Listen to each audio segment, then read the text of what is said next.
एक छोटी चूक आणि लॉस फिक्स. नमस्कार मित्रांनो, स्वागत आहे तुमचं आपल्या चॅनलवर. आज मार्केट खूप मोठ्या गॅप डाऊनने ओपन झालं. साधारणपणे अशा वेळी आपला प्लॅन काय असतो? मार्केट खाली येत राहिले तर सेल साईड पकडायची.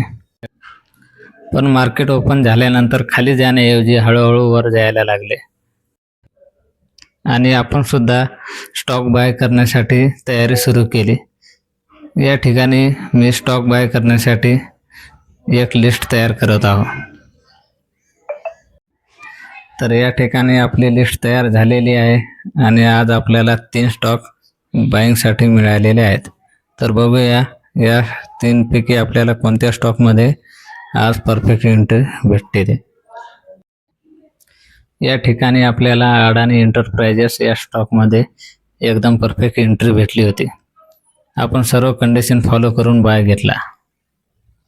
स्टॉप लॉस आणि टार्गेट सुद्धा अगोदर फिक्स केले होते. पण इथेच एक मोठी चूक झाली.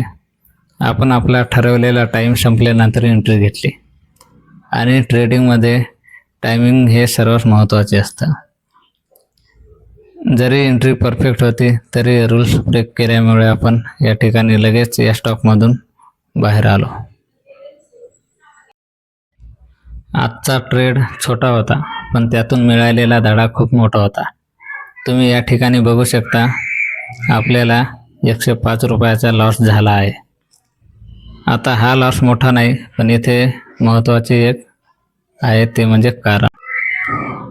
आपला ठरलेला एंट्री टाईम आहे 10:30 ते 11:30.